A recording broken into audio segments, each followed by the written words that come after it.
Alright, this is how you set up a pretty sturdy volleyball net for those who like to play some fairly aggressive volleyball but don't want to do a professional type court. First I'm going to go through the things that you would want to purchase. First off, we bought a Mikasa VBN2 competition net. Comes with a steel cable at the end, which is very nice for getting it nice and tight. We've been pleased with the net. It seems to hold up well so far. The next thing you need is some PVC pipe. I went with a fairly standard, not terribly strong, 2-inch PVC pipe. Not for high pressure, but for normal pressure.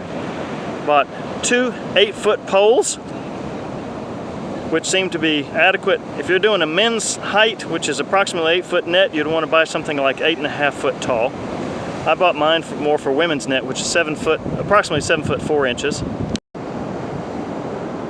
You need 6 of these 3-inch eyelet bolts. I don't know what they're called. I got them at Lowe's. I got everything at Lowe's.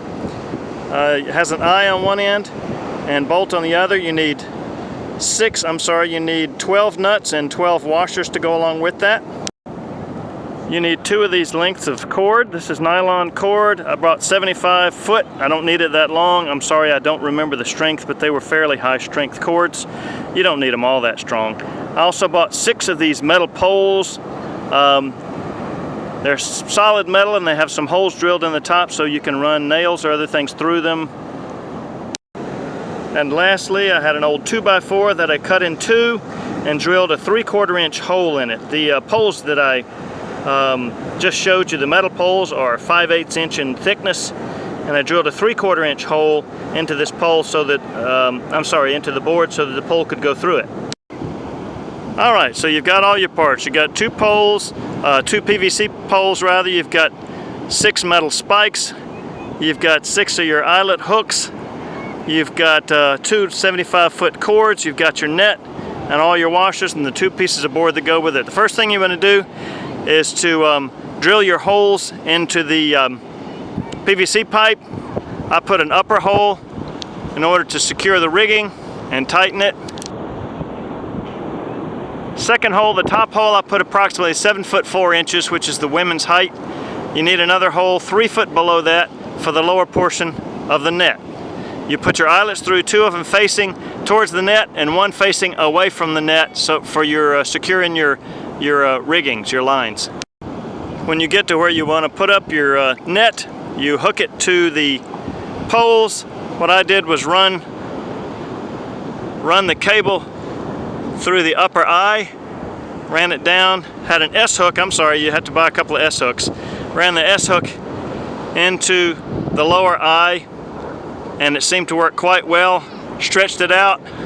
Then you want to lay your net out roughly at length to find out where you put your poles for the bases of your net. Okay. I then drove my 5/8 inch metal poles down into the ground, covered them with the 2x4. The 2x4 is simply there to keep your PVC pipe from digging down into the sand and making your net lower and lower every day you play. That will keep it roughly the same height. So you put one of those poles in, one of those stakes in, you put your pole in. Then you get an approximate length where you're going to put your pole on one side. You put that pole in. Of course, run your rigging. The one thing I hadn't counted for, you got to run your rigging through the eyelet a couple times and around your pole. If you don't run it around your pole and through the riggings, the pole is going to go sideways from one to the other. It's not going to go in towards the other net, but it's going to go sideways towards one end of the court or the other. You got to prevent that. Then after you run it through there, of course, you run it back down to your other. You put your other pole in and you tighten it, get it straight up pretty much. At that point, you have somebody else stand up the pole on the other. You find out where your other pole is. You put the stake in the ground, your board on it. You put your pole up. And you do the same thing, running your guy wires on the other side, not only to the ground. Tighten one of them up, put it through there around the PVC a couple times to keep it from slipping back and forth. Then run it to the other one. Put your other stake in. Then, of course, you tighten your stakes. You pull up on your guide wires, tighten your guide wires till you have a nice secure net across the top. Then you simply get the other more loose wires on the lower part of your net, and you can tie them to the eyelets around the pole and to the eyelets on that side, and you're done. You've got a nice sturdy volleyball net that you can play some fairly aggressive, but of course not professional type volleyball. Enjoy.